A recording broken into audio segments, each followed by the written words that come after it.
Next up, author and digital diva Sarah Walton threw away her first novel because she thought it was rubbish. Rufius won her a PhD. Mad heretics and rampant bishops run riot in 4th century Alexandria, a city so ruled by passion it's set to consume itself, along with the world's greatest library. When Rufius and his young scribe unite, hell literally breaks loose. Please welcome Sarah Walton.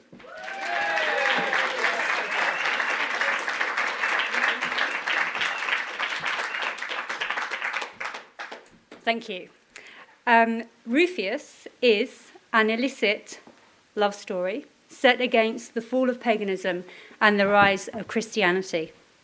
It's 4th century Alexandria, and the Roman Empire is in the grip of religious revolution. Under the Christian emperors, punishment for heresy and non-normative sexual orientation and gender expression became more severe in a society increasingly intolerant to difference. Rufius, Bibulus, Catamitus, a learned and fleshy hedonist and director of the scriptorium of the Great Library of Alexandria, adds the comedy and the tragedy as he watches his world that he was born into crumble to the intolerance of extremism. He finds himself at the centre of the riots that ravaged Alexandria and resulted in the Serapeum, the most important temple of the pagan world and home to a vast chunk of the Great Library, being destroyed in 391 AD by Nicene Christian mobs. Apart from being a very naughty boy, Rufius was also a Cnidus. Cnidus comes from kinedos, the Greek word for an effeminate buggery, or that's the closest I can get with English anyway. But it took me a novel to really explain it in context. A Cnidus was an adult male who dressed effeminately, wore makeup, plucked and painted on his eyebrows, and the Latin insult implied that he was the receptive partner. Just so we're all crystal clear, that means taking you up the bum. So, academic speak. The ancient Romans defined their sexuality not on a spectrum with gay at one end and straight at the other, like we do, but whether you conquer or submit. Gender was not the issue. If you were a rich adult man, you were expected to conquer and penetrate. It was a social outrage to deviate from the hard ideal of Roman masculinity, wear makeup and bend over for your pleasure. As the poet Martial elegantly put it, you sleep with big-dicked boys, Phoebus, and what is erect on them is not erect on you. I used to want to believe you were a soft male, but rumour has it that you are not a Cnidus. On the other hand, it was perfectly acceptable for boys to submit to the older man, as long as the boys had sprouted soft down on their faces and were showing the signs of manhood. Once a youth had grown a full beard, he was expected to take the active role. Julius Caesar, for example, was accused of being a Cnidus by his political opponents due to a rumoured interlude with King Nicomedes of Bithynia, now modern Turkey, when he was a young soldier and too old to play the receptive role. The laws which condemned Cnidi became harsher under the Christian emperors. In 390 AD, a law was passed which sentenced Cnidi to death by public burning. Very nice. Rufius, however, is having none of it. He's not ashamed of wearing his mother's cameo brooches on his toga, and he's not going to stop talking with a lisp because of a bunch of jumped-up bishops. Tonight, Olivier Award-winning performer Christopher Green, who you've just seen, but just forget what he's just done, Anita Bar and all the rest of it, he's going to be Rufius. So imagine toga and, kind of puffed out a bit. In this chapter, the Archbishop of Alexandria has arrived at Rufius's house with his inspectors to search for Rufius's rumoured heretical library. Inspectors were sent out around the Roman Empire in the 4th century to root out heresy. That morning, the Archbishop had delivered a chilling speech after the new laws had been read out in the Agora. The law, which can be found in the Theodosian Code, reads, "All persons who have the shameful custom of condemning a man's body, acting the part of a woman's, to the sufferance of an alien sex, for they appear not to be different from women, shall expiate a crime of this kind in avenging flames in the sight of the people. Because the Romans weren't really exhibitionists, were they? Tricky one to prove in court, though, isn't it? Rufius is not happy about his home, Villa Byblos, being searched by the Archbishop and his inspectors, nor the graffiti scrawled on the walls of his house. So let's go to the luxurious Villa Byblos, overlooking the port of ancient Alexandria. Rufius has just finished dressing and is rearranging his toga before entering the parlour, where the Archbishop of Alexandria is waiting for him. So after 1,600 years in the closet, I give you Rufius.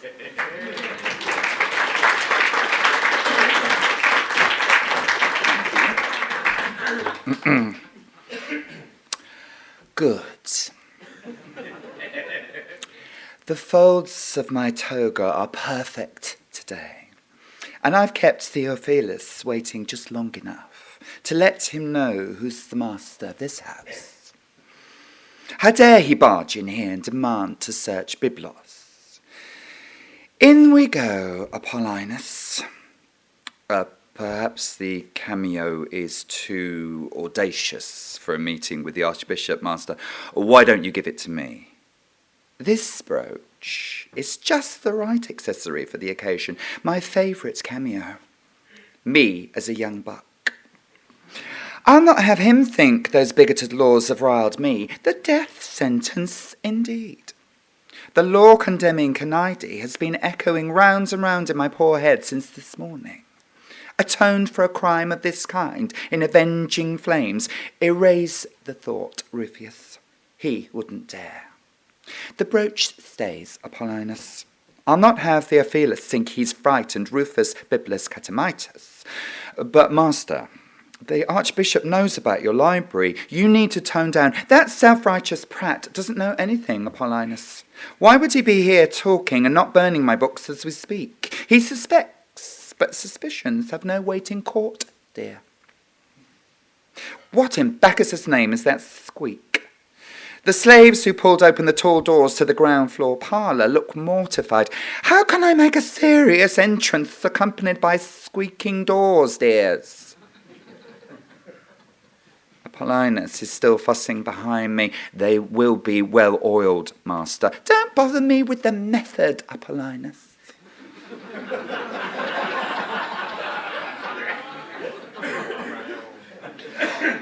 How disappointing. No slave heads bobbing between Theophilus's legs. Byblos hospitality not good enough for him. Where does he find his pleasure?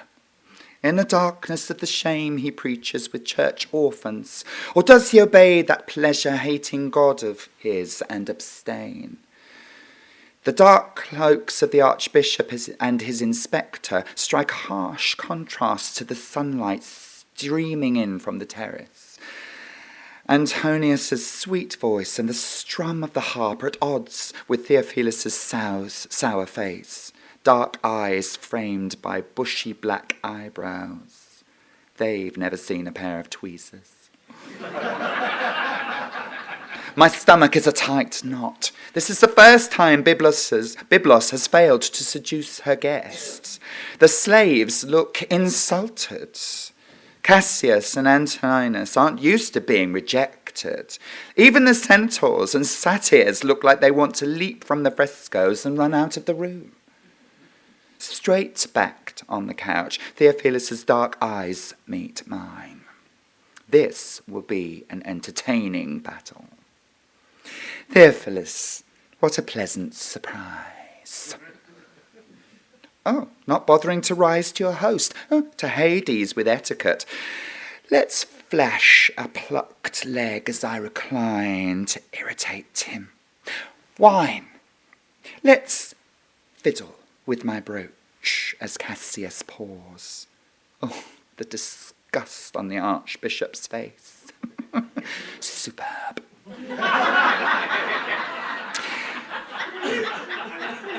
Thank you, Cassius.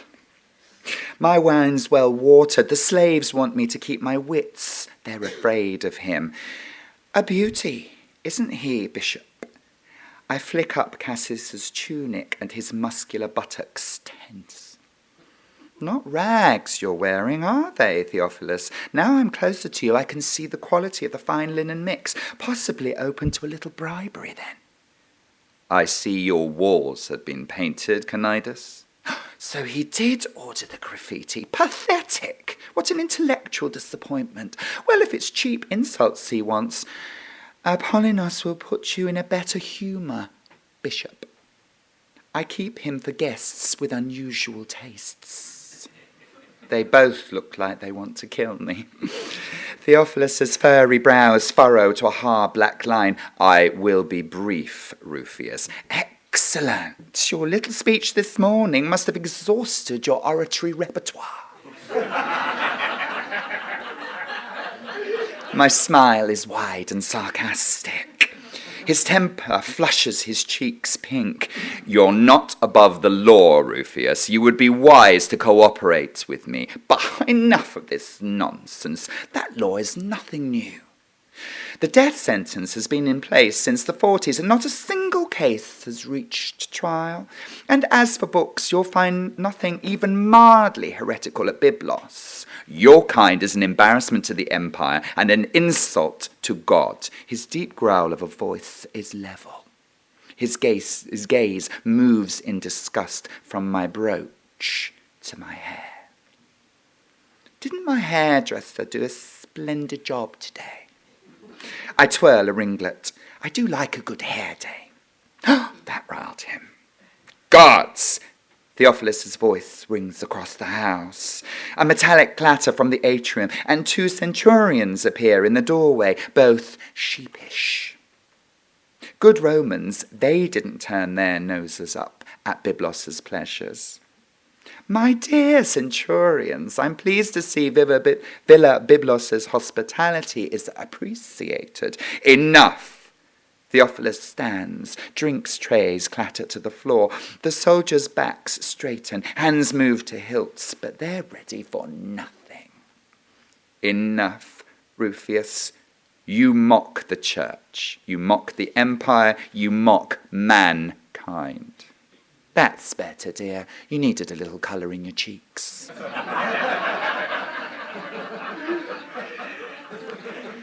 Theophilus glares at me. I do believe his eyebrows are as black as my coal. Where is it, Rufius? Ha, I win today, Theophilus. I lift the folds of my toga and pretend to search for my under-exercised penis. It's been dormant for years, dear. Apollonios' gaze heats the back of my neck, and Theophilus' dark-robed silhouette casts a shadow over me as he blocks the sun from the terrace. The size of him towering ahead above me is disturbing. Do not underestimate me, Rufius. Tell me the location of your secret library. I drop my toga. He's knocked the play out of me. At least Damascus could banter. My fingers twirl my curls faster. Secret library? Oh, you mean my private collection? An almost imperceptible movement of my index finger has Apollonios behind my couch in an instant. Apollonios, dear, fetch my collection of pornography for the bishop. Theophilus is seething. The privilege of your birth has dimmed your senses. This is not the empire you were born into. The emperor has a vision, and minor details, such as trials, will not stop us stamping out heresy. Your heretic collection is well known to the Church of Alexandria. That's the same look on Theophilus' face as when I left the law courts 10 years ago with Aeson. He's not forgotten how I belittled him. This is about his personal revenge. What? Hear that, Apollonios? The bishop's not interested in my pornography. Look around you, dear.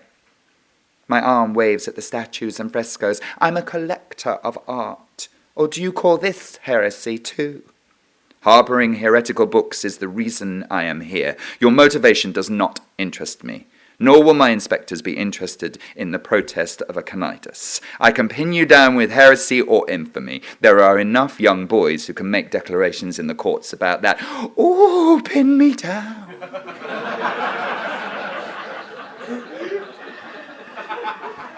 A swing of my hips is in order. Bring on your inspectors, Bishop. This old Roman could do with a little fun. Theophilus's thin top lip curls in disgust. His smooth, steely voice deepens. Give me the information I want, and I will show you mercy. Fail to disclose vital information regarding the pollution of heresy in this city, and I'll see you burn. Come now, Bishop, this is very dull. You've been sucked in by idle gossip. What interest would an old Canadas have in heretical books? I do enjoy demoting archbishops.